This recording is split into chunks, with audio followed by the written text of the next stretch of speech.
Bagaimana? Sudah siap belajar hari ini? Sudah dong. Ayo kita mulai. Anak-anak, pada pertemuan kedua hari ini kita akan belajar ciri-ciri makhluk hidup yang lain. Setelah kalian belajar ciri-ciri dari ikan dan cicak, nah, apakah makhluk hidup lain juga memiliki ciri-ciri? Nah, kita lihat ya. Jika manusia bergerak dengan cara berlari, berjalan, cicak dengan cara merayap, dan ikan dengan cara berenang, makhluk hidup yang lain yaitu tumbuhan juga bisa bergerak. Bagaimana caranya? Apakah tumbuhan berpindah tempat? Nah, ternyata ada bermacam-macam gerak pada tumbuhan. Contohnya, pada gambar pertama, tumbuhan bergerak terutama bagian pucuk daun dengan cara bergerak menuju ke arah datangnya sinar matahari. Kemudian gambar yang kedua yaitu daun putri malu ketika disentuh akan mengatup. Dan gambar yang ketiga yang paling bawah yaitu bunga matahari yang bergerak dengan cara menghadap sesuai dengan arah datangnya sinar matahari.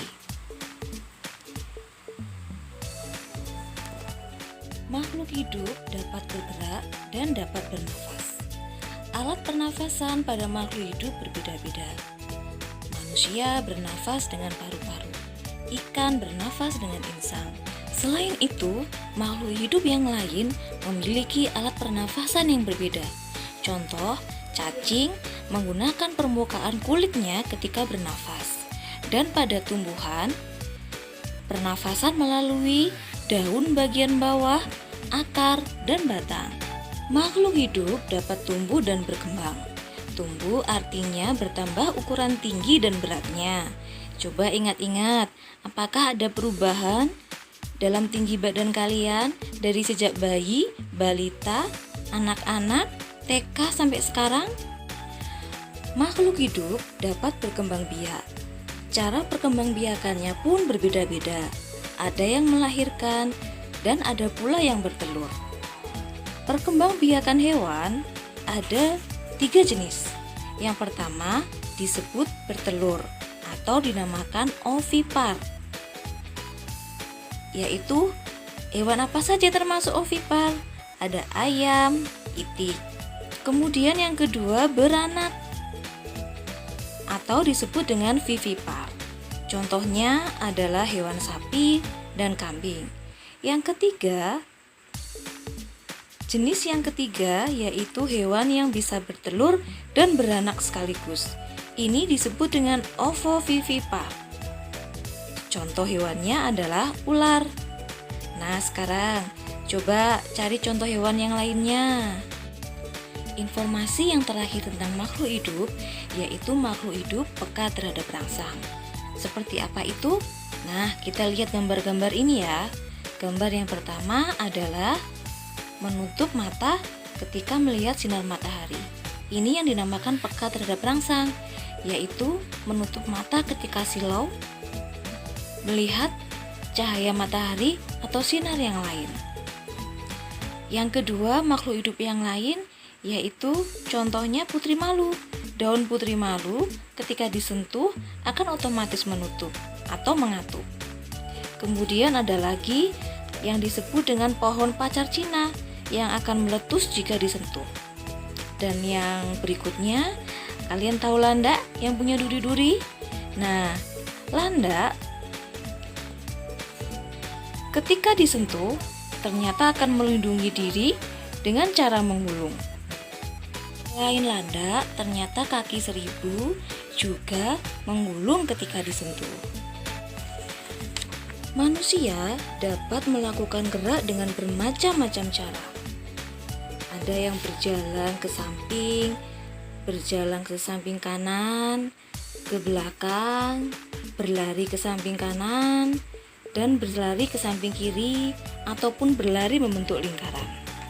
Kalian pasti pernah berlari kan? Pernahkah kalian mengikuti lomba lari? Nah, pasti pernah ya. Kekuatan kaki merupakan faktor utama keberhasilan dalam kegiatan perlombaan berlari. Nah, dalam setiap perlombaan selalu ada yang menang dan kalah. Pemenang harus bersyukur dan tidak boleh sombong. Karena bersyukur itu adalah wujud terima kasih kita kepada Tuhan. Bersyukur kepada Tuhan termasuk pengamalan sila pertama Pancasila. Kalian tahu bunyi sila pertama Pancasila? Ya, benar. Ketuhanan yang Maha Esa. Lambang sila pertama Pancasila adalah gambar apa anak-anak? Iya, gambar bintang. Selain bersyukur kepada Tuhan, ada contoh-contoh lain yang merupakan contoh pengamalan sila pertama, yaitu berdoa sebelum dan sesudah makan, saling memberi manfaat kebaikan bagi sesama, mensyukuri makhluk ciptaan Tuhan dengan merawatnya, dan mensyukuri tubuh dengan cara menjaga kesehatan. Sudahkah hari ini kalian sarapan dan menjaga kebersihan? Karena itu adalah bagian dari menjaga kesehatan. Masih ingatkah kalian panjang pendek nada dalam sebuah lagu? Nah, ayo kita menyanyikan lagu Anak Ayam bersama-sama.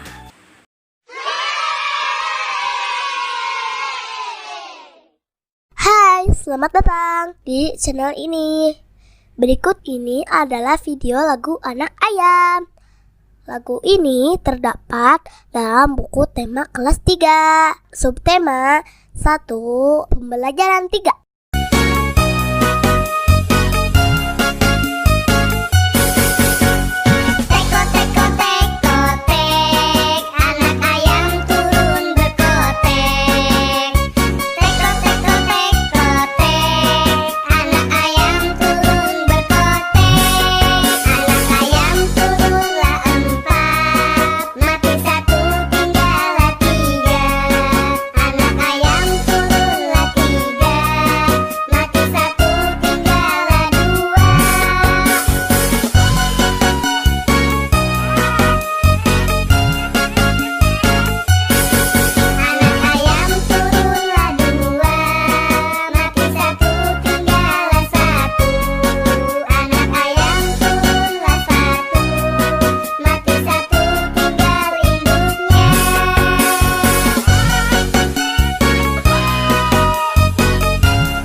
Nah anak-anak, dengan berakhirnya lagu Anak Ayam, maka berakhir pula pembelajaran kita hari ini. Pelajari lagi apa yang sudah kita pelajari hari ini, dan setelah ini ayo kita berlatih. Nah, demikian tadi pembelajaran kita hari ini. Semoga ilmu yang kita dapatkan bermanfaat. Sampai ketemu lagi. Wassalamualaikum warahmatullahi wabarakatuh.